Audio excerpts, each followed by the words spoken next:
The end starts with the third temple.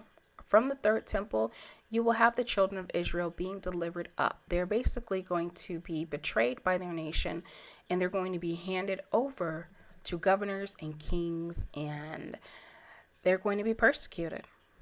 The purpose of this is to spread the gospel, and it's for it to be a testimony against the kings, against the governors, and against the Gentiles, which, understanding that the children of Israel, the start of the time of Jacob's trouble, will begin with them being turned over and betrayed by their own nation, also would explain how the children of Israel end up in the 7 churches located in Asia Minor.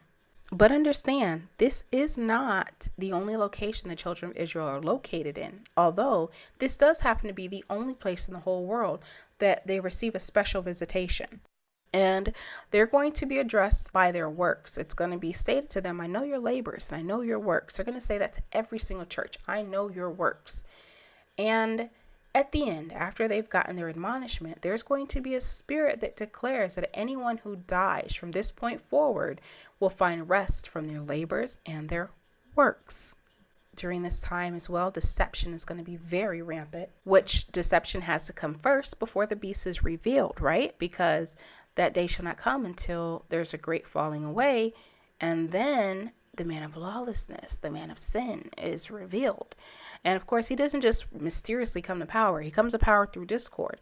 So this is why you have the seal judgments. There's going to be the first seal, which is your white horse, the second seal, which is your red horse, the third seal, which is your black horse, and the fourth seal, which is your pale horse.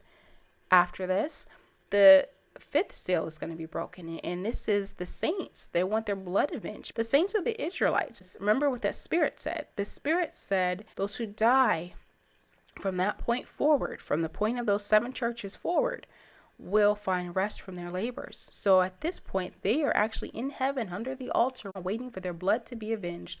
But they're told, nope, you have to wait a little longer for the rest of your brethren to be killed just like you were. And then back on earth, what's happening is Israel is still going through their birth pains. In fact, a birth pain that hits is the abomination of desolation is near. And you know it's near because they're going to be surrounded. Because remember, they were handed over, meaning they were put back into the land of Jerusalem. And the beast has come to power, and he has an army, and he has surrounded Jerusalem. And they've decided to plunder Jerusalem.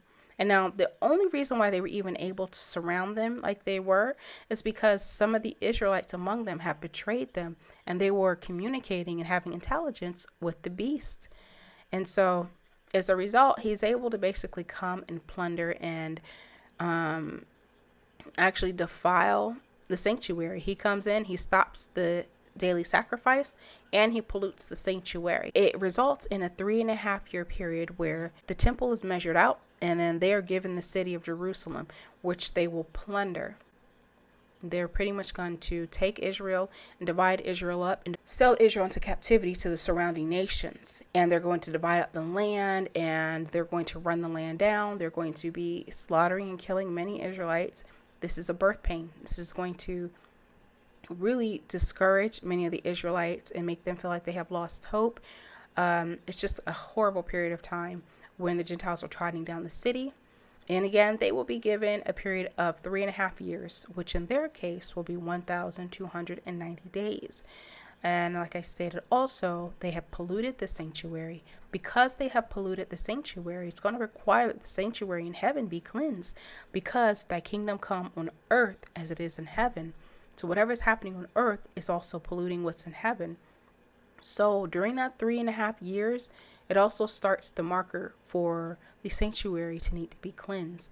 But it's going to take 2,300 days before the sanctuary is cleansed. But they both start at the same time. And after that, after the 3.5 years has passed for the Gentiles to basically run amok and really destroy Jerusalem and slaughter many of the Israelite people, then the abomination that will cause desolation will be set up. Now, remember, when the abomination that causes desolation is set up, just like it was spoken of by Daniel the prophet, what were they told to do? Well, those who are in Judea are required to flee, so they have to run, they have to leave. In the process of them fleeing and in the process of them leaving, remember, there is a blessing for whoever makes it to the 1335th day. And I'm not certain what the blessing is, but it appears, that it correlates with the birth of the Yeshua, the Messiah, right? The Mashiach. Because during that time of Israel fleeing, because now the beast has decided, you know what, I'm going to set up the abomination that causes desolation, and Israel is out of there. As a result, they end up giving birth. And by giving birth, guess who was brought about? Yeshua, right? The deliverer. And we recognize him because he is caught up to heaven. Well, guess who else decides, well, I'm going to go up to heaven? Because, Satan is operating through the beast. His ego's gotten so big because during this time, he's not only wreaking havoc on the Israelites, he's actually going through and conquering lands. And so now he's just like, okay, you know what? I'm going to exalt my throne above the throne of Yahweh, right? Sit on the mount of the congregation. Guess who's running up to heaven? Satan. He goes up to heaven, and there's obviously war. Satan and his angels, they're basically fighting against Michael and his angels, right? So there's a battle, and they're battling it out. Everybody knows that whenever there's a battle, whenever there's a war, there's a lot of noise, there's a lot of commotion. So this is what also causes a big outcry in heaven. Silence, all flesh. And why? Because Yahweh has risen up out of his habitation. And so there's silence in heaven for the span of half an hour. And 7 angels come out. And these 7 angels stand before Yahweh. They're given 7 trumpets. And they're given 7 bowls, which the 7 bowls hold the wrath of Yahweh. And the temple is now closed off. This begins the cleansing process of the temple. And when the temple is closed off, no one can enter into that temple. The 7 angels are commanded, once they get their bowls and their trumpets, they need to go their separate ways. And they have the wrath of Yahweh to pour on the earth. Now the heaven opens and they leave the temple with their bowls, and they're going to go ahead and prepare to sound, but they kind of are still getting in position too. And in fact, you have the first 4 angels, angel 1, angel 2, angel 3, and angel 4. They all stand in the 4 corners of the earth, holding back the wind, meaning they're standing in the north, south, east, and west. While they're standing in position, another angel comes up from the east, and he shouts out a loud command, and he tells them, don't hurt the earth or the sea or the trees until 144,000 have been sealed with the seal of Yahweh. And so, they don't. Of course, the 144,000 are sealed.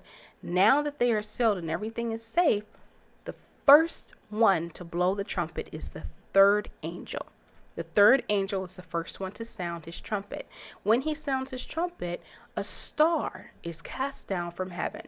The star is wormwood, which is Satan. He is super bitter, and he is cast into the water, and he makes the waters bitter. The 3rd angel also pours out his vial on the waters, and the waters turn to blood because of the blood that they've shed, right?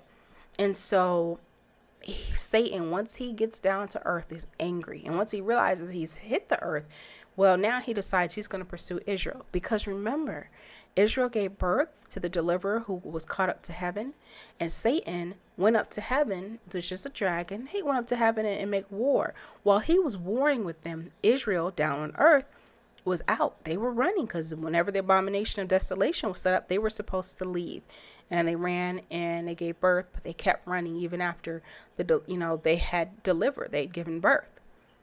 So now Satan is back here on earth, seeing them still trying to get out of Dodge and trying to get out the way. So he pursues them, he persecutes them, he comes after them very hard. And what happens is he's angry. So when he sees them, he's going to spew water at them in an effort to just have them float away with the water. Because remember, he was cast into the water. He's very bitter. He's made the water bitter, and everything in the water died. And there's blood in the water. So this is what he is trying to spew at the Israelites. But the earth opens its mouth to help Israel, right? And then the Most High gives Israel wings, and Israel flies away into where? The wilderness. And when she's in the wilderness, she's going to be there for 3.5 years. 3.5 years, and she is going to be nourished, and she's going to be pampered, and she is going to be taken care of during that period of time. Now, at the same time, while Israel is in the wilderness, and actually during that time, Israel will actually be betrothed in the wilderness. During that period of time, the Most High has made a covenant with the beast of the ground and the creepy crawly things and even the birds in the air, basically to not hurt Israel, to take care of them, make sure that they're safe, so that there's no harm that's going to come to them. They can lay down and sleep and they'll be just fine. So it's going to be a good time for the Israelites who were the woman that went into the wilderness, which also you want to look at Leviticus 16 because it talks about the scapegoat. But pressing on, during that same time, this marks the beginning of a 3.5-year period where Israel is safe and protected in the wilderness, but the two witnesses come on the scene at the same time. They have been put on the scene for 3.5 years as well, which is about 1,260 days. While they're on the scene, they've been empowered to protect themselves while they are doing what they're supposed to do, right? Anyone that even attempts to make war with them is basically going to be burned. There's a lot these two witnesses have the power to do. And then something else happens during that 3.5-year span as well. It's the beast, because it was Satan, which he operates through the beast. So with Satan, he was angry because he tried to flood the woman and he couldn't. He was angry. He couldn't get her. She went and made it safely into the wilderness. So what does he do? He decides he's going to go after the remnant of her seed. Who is the remnant of her seed? They're Israelites. So that means not all of the Israelites went into the wilderness for safety. Some of them actually were left behind. That is not to associate it with that Left Behind series, but some of these Israelites were in fact left behind. And you again want to look at Leviticus chapter 16, because you have the scapegoat that goes into the wilderness, and the other goat was basically going to have their blood shed. And so he decides he's going to make war with the Israelites who keep the commandments of Yahweh. That's the Old Testament. These are the ones keeping the commandments and the testimony of Yeshua Yahamashiach, which is Jesus Christ, the Messiah. So these people are basically the believers in the entire scripture from Genesis to Revelations. And he's coming to make war with them. Now, remember, it was a third angel that blew his trumpet and cast Satan down out of heaven, right? And so when he does this and he sees Satan going to pursue the remnant that has been left behind, the ones that are keeping the commandments and the testimony, the third angel follows behind Satan, who is also following and pursuing the remnant of the Israelites. He's following behind them and he is shouting out in a loud voice, letting them know, do not take the mark. So he's forewarning them, don't do it, because if you do, you're going to partake in the wrath that's going to come on them and drink the wine that they're going to drink. And the wine that's going to be poured on them is going to be unadulterated. It will not be watered down. It will be harsh. So he's warning them, don't do it. Even though he's pursuing you, even though he's persecuting you, this is the patience of the saints. He's telling them to persevere, hold on, have faith, be patient, because the last thing you want to do is take that mark because you're suffering. So don't do it. So that's what the third angel is warning them about. And he is following behind Satan, who is following behind the remnant of the seed. So he's following the Israelites that are being pursued by Satan.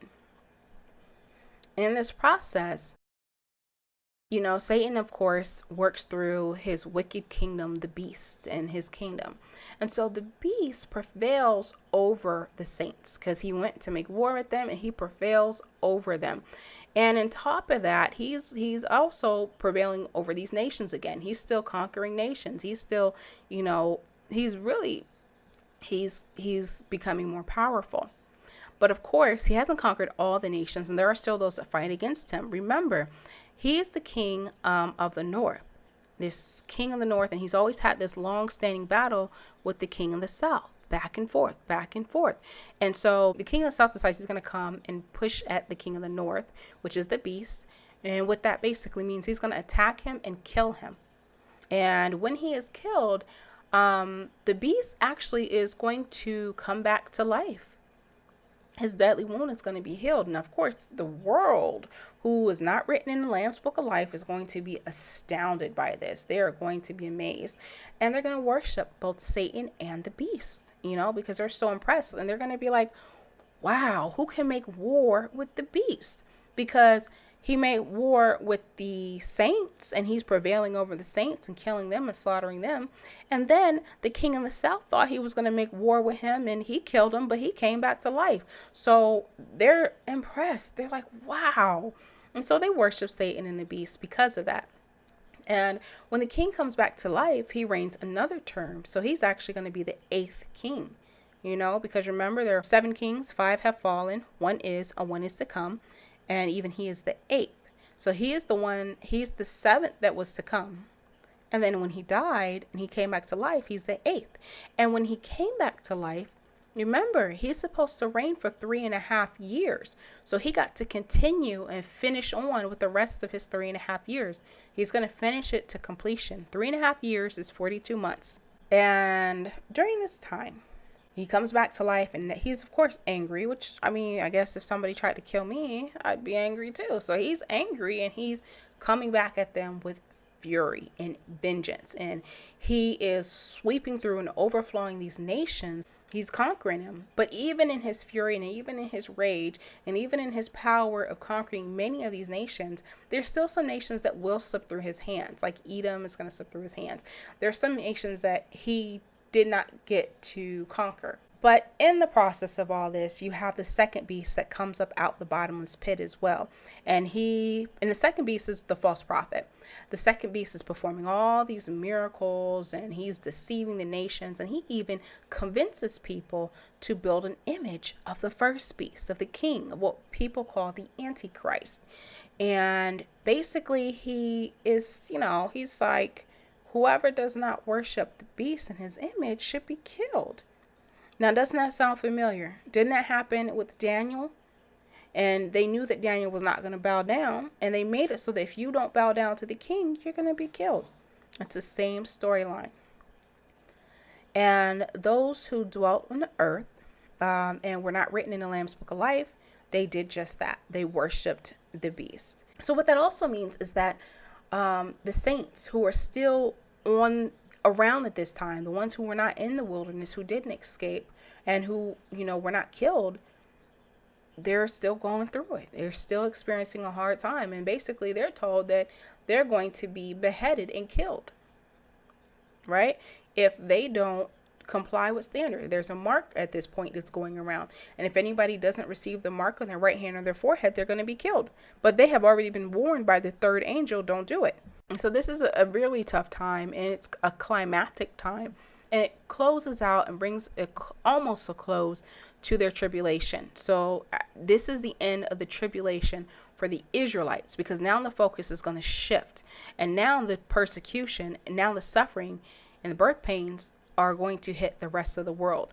So at this point, after the whole mark of the beast, the sixth seal is broken. The sixth seal is broken along with the fourth angel blowing his trumpet. What that means is the appearance of Yeshua, who comes in his Father's name. He comes in the name of Yahweh, for the day of Yahweh, right? This is why it's important to know his name. It's not like the day of the Lord, it's the day of Yahweh. You have to know he comes in his Father's name. And so, of course, when the wicked people of this earth see him, they're terrified. They're like, let the rocks fall on me. And they're scared. They're like, whoa, because he makes his appearance during the days of the king, during the days that the beast is reigning and the 10 kings are reigning on earth. That's in Daniel. And so he comes to harvest the earth. And also the fourth angel blows his trumpet and pours out his vial on the earth, right? And that's when things start getting dark, the sun gets smitten, and that's when Yeshua makes his appearance at the sixth seal, the fourth trumpet, and the fourth vial. Then Yeshua appears. These all kind of happen at once. And like I stated, he is coming to harvest the earth. He's coming to just, make some wine. So what he's going to do is he's just going to make wine out of the nations that are surrounding Jerusalem, that decided that they were going to plunder his people. These nations decided, hey, we're going to go ahead and partake in plundering Israel. And they had Israel in their captivity. So Israel was scattered everywhere from Asia Minor, and they died off in there. They were in Jerusalem. They were plundered there. And then they were also sold into captivity into the surrounding nations. So when he appears to harvest some grapes, he's going to go ahead and just thrust in his sickle and gather them together and make some wine. He's going to stomp out the grapes and get that wine juice, which, is blood. And once he stomps them out, because he's going to gather them for battle, once he stomps them out, he's going to make that land desolate. So desolate means he's going to wipe it out. He's going to make it empty. What better way to wipe something out and make it empty is to burn it, right? So he's going to have the first angel sound, and the land is going to be burned. The trees are going to be burned. The grass is going to be burned. And there's also going to be hail and fire mixed with blood. Then the second angel comes to help with the desolation. And the second angel sounds his trumpet and pours out his vial as well after the first angel. And there is going to be a fiery mountain that is cast down to earth, right? And it is going to kill the sea and the ships and anything in it. Now, after the second angel does this, you're going to have an angelic angel. This angelic angel is going to be flying around the midst of heaven, and he's warning the inhabitants of the earth. He's going to give them 3 woes, and he's going to tell them there are still 3 trumpets that have yet to sound. So there are still 3 more trumpets. 4 trumpets have already sounded, but there are 3 more, because remember, there are 7 trumpets. After that angel gives that message and the warning of the 3 coming woes brought about by the 3 trumpets, then there's another angel flying in the midst of heaven preaching the everlasting gospel. So it's still about bringing salvation to people. And of course, this is a time where a lot of people will be turning from their wicked ways to accept salvation, but there's still a lot of people that are still going to be hard-headed through all of this. Then you have your 5th angel. 5th angel sounds his trumpet and pours out his vial, causing the beast kingdom to go into darkness. And he received a key, and the key is designed so that he can open up the pit. And when he opens up the pit, of course, smoke comes out, so it gets dark. So the kingdom's already in darkness. And the locusts are coming out, and they're going to go and torture people for about 5 months. Now, they're torturing people that don't have the seal of Yahweh on their heads. And they even have a king over them, right? Abaddon and Apollyon. Same name, just Greek. Well, the same demon, same king, but his name in the Greek and Hebrew, Abaddon and Apollyon. So that's what's happening with the 5th seal, right? The kingdom goes into darkness. They're suffering from all these sores, and they're cursing out the Most High because of their pains and their sufferings. That's the first woe, because woe is a suffering that comes to the people and the inhabitants of the earth. After this, you have a 6th angel. He sounds his trumpet. He pours out his vial. What this results in is he dries up the Euphrates River. And the purpose of it is to prepare the way for the kings of the east. Now, he released 4 angels that are bound at the Euphrates River. And also, he released an army of 2 million horsemen. And they're coming out to slay 1/3 of the men on the earth. And then, of course, it's all to gather them together for battle. Now, this is something I found interesting, because you have the dragon, which is Satan. You have the beast, which is the wicked kingdom inspired by Satan. And then you have this false prophet. And they're all releasing unclean spirits from their mouth so that they can go out and perform miracles and basically manipulate the kings of the whole earth to gather together for battle against Yahweh at the Battle of Armageddon. Now notice the dragon, which is Satan, the beast, aka your Antichrist, and the false prophet, right? They don't engage in battle. They just send out these spirits to manipulate the kings of the earth to go to battle. And if it appears, of course, well, it appears that obviously they didn't win much of the battle. Now, he didn't kill all the kings. Even though he gathered all the kings of the whole earth, he didn't kill all the kings. But of course, a lot of the kings and their armies and their people, they, of course, are going to die. An angel's going to stand in the sun, and he's going to call all the birds of the air, and he's going to tell them, hey, come to the supper of Yahweh.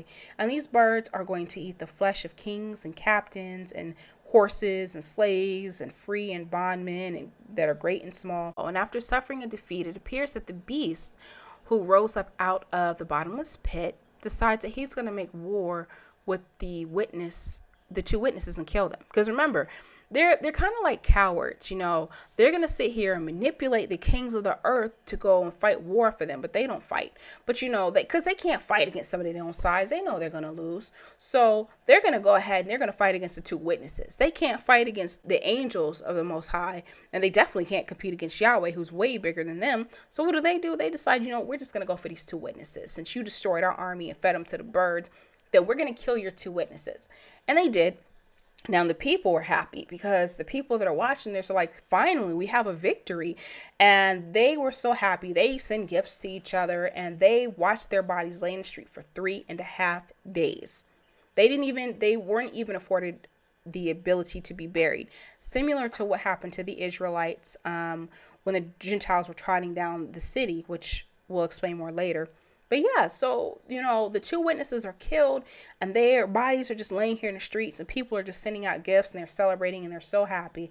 But after 3.5 days, the spirit of life from Yahweh comes into them and they are called to basically come up to heaven. So they get up in a cloud and go up to heaven. Now, their enemies that are witnessing this are freaking out. They're like, oh my gosh, what just happened?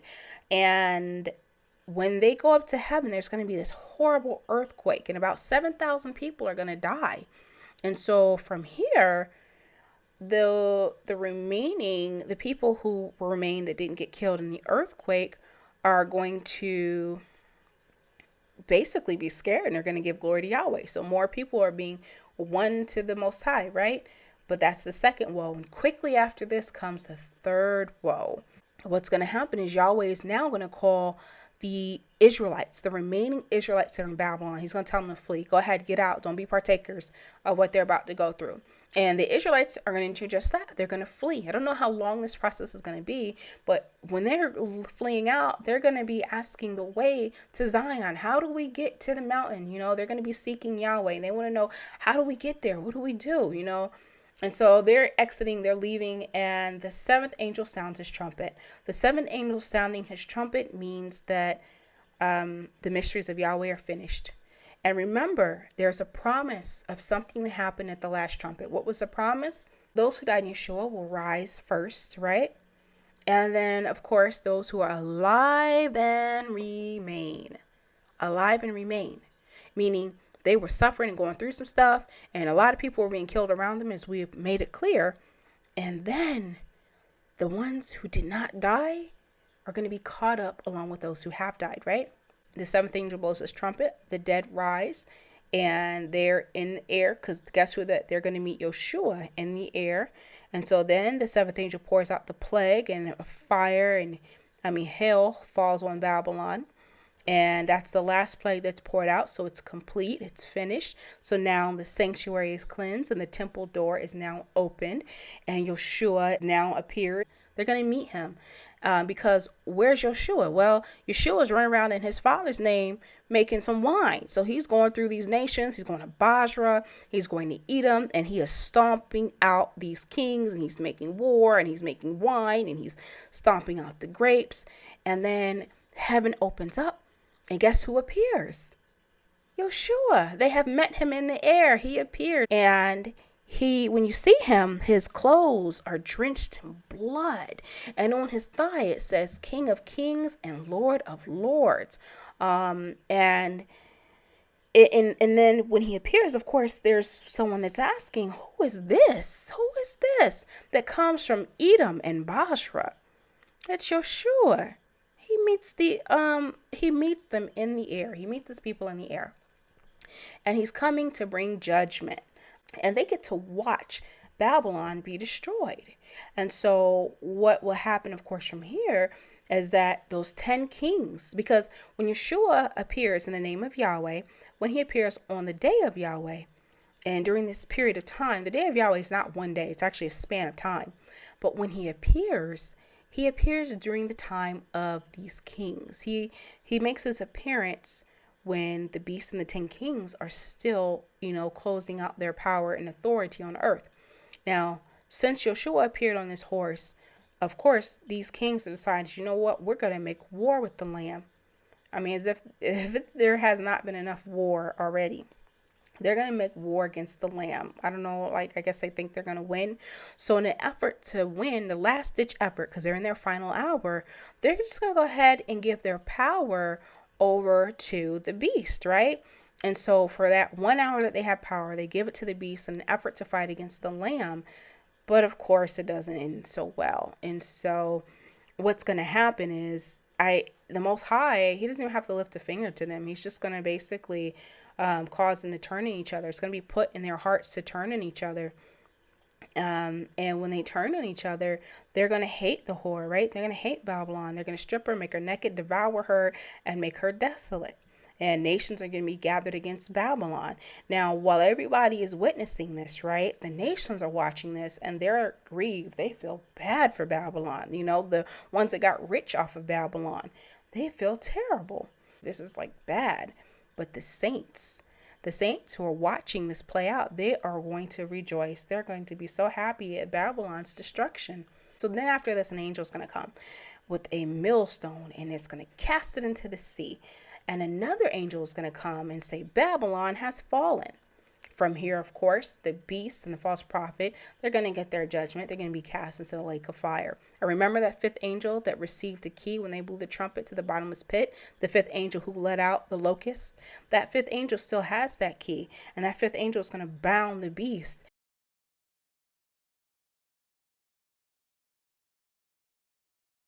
And cast him into the pit for 1,000 years. And then there's going to be a great voice in heaven, and it's going to declare the salvation. Okay, salvation has finally come. Salvation is here. It is finished. And then you're going to hear a great multitude in the temple of heaven, right? And this multitude that's in heaven is serving Yahweh in his temple because he has servants. And so that's something that's we don't want to miss. The servants are the multitude. We know the multitude are the Gentiles. So the Gentiles will be serving Yahweh day and night in his temple. Also in the temple, there's kind of like, it looks like a ceremony is going on. Dominion is going to be given to the Son, to Yeshua, right? And you're going to have the four creatures. You're going to have the elders. You're going to have a great multitude that came out of the tribulation. And there's just this ceremony. And there's the transference because the Son of Man will go to the Ancient of Days, and there's this transition of power, and the kingdom is given to Yeshua. And also, even though we already understand with the resurrection, when you're resurrected, you have the woman of Revelation 12. They're going to shine with the different levels of brightness based on their works. And they're all transformed and they're caught up, like we talked about, and it appears they end up in heaven in the temple for this ceremony, for the basically like a change of command, if you want to call it that, where Yeshua has taken over the kingdom. But it appears that some of these Israelites were given to the Gentiles. I don't really know how they were given, or if maybe they just weren't taken from the Gentiles when Yeshua came to deliver them, but they were transformed into light. And this is important because remember, when he came, he judged these nations, right? And there was darkness. He came and electricity is getting knocked out, power is getting knocked out, the sun is being darkened. It's just straight black and darkness. There's just darkness. The only light are the Israelites. The only light is Yeshua. And the only light, is the Israelites. So he's given the Israelites to the Gentiles. And it's these Gentiles that the ones that were not killed, because not all the kings were killed, right? And in fact, even with the change of command at that ceremony, he even talks about he's kind of just stripped the kings of their power. But these kings that were not killed, these people that were not killed, the Gentiles, the ones who escaped, the ones who survived the wrath of Yahweh, keep in perspective, they're in darkness. And so they see the light off at a distance and they want to come to it.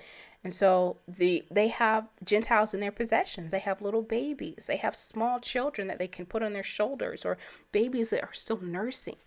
And they're going to make their way over to Jerusalem. They've suffered some major losses in this process. So in order for them to get over to the light in Jerusalem, they're going to, they have a little light with them because, again, the Gentiles were given to them. So there's still some Gentiles that are still in their possession.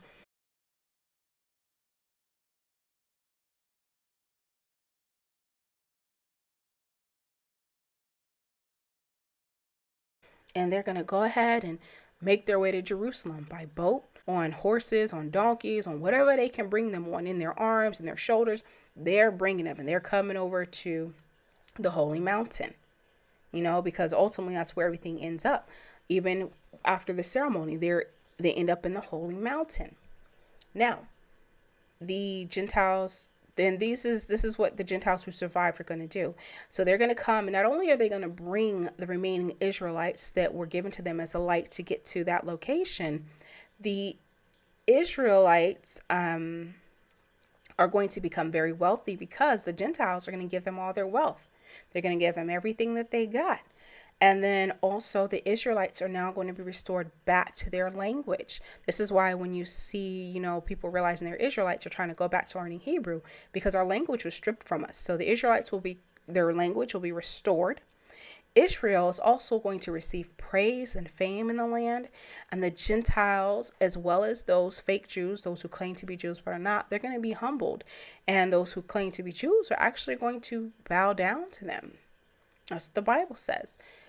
Israel will also inhabit the lands that have been made desolate. So a lot of people, feel like, well, how are the modern day Israelites going to fit into that land? That land is so small. Well, remember, Yeshua came, stomped them out, and wiped out the land so that the Israelites can inhabit it. So actually, they're going to inhabit those surrounding lands that were made desolate. Most of them. Some of them are still going to remain desolate, but a good majority of them, Israel's land is going to expand.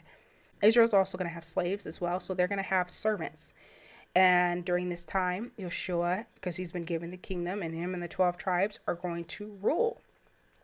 There's also going to be the Feast of Tabernacles that will have to be observed. If they don't observe it, then those nations will not receive any rain. Because the Most High, when Yeshua reigns, he is not playing. He will be ruling with a rod iron. And during that time where everything's going to be peaceful and beautiful, and lions can lay with wolves and sheep and lambs, and everything is going to be just peaceful. They're not even going to study war anymore. Everything is going to be good. But there's still going to be sin. Now understand, sin will not be found amongst the Israelites. We know this because it was prophesied in Daniel chapter 9, and we'll talk about that in separate videos. But there is still going to be sin. So obviously the sin would be amongst the Gentiles. And if anyone in that kingdom, if they die at like 100 years old, they're considered a curse, because you're not supposed to be dying anyway. But if you do die, it's because of your curse. If you die in that 1,000-year span, you're considered cursed. But they're living so long. I mean, if someone dies at 100, that's still considered very young. But, the 1,000 years is just going to be a beautiful, peaceful time. And also, after the 1,000 years, Satan is going to be released. And he is going to gather the nations together for battle. And of course, they're obviously going to lose the battle. And then from there, you're going to have the second resurrection. And this is the resurrection, the judgment of the wicked. So blessed is he who partakes in the first resurrection. But, the second resurrection is what we call the Great White Throne Judgment. And basically, if they're not written in the Lamb's Book of Life, they're going to be cast into the lake of fire. From that point on, eternity begins. The bride, which is the Lamb's wife, comes down from heaven. And the marriage supper of the Lamb. And from that point on, they really do live happily ever after. And this is not a fairy tale. This is the true story. They really will live happily ever after. And that is the end. Thank you so much for your time. Take care. And make sure you make it into the kingdom.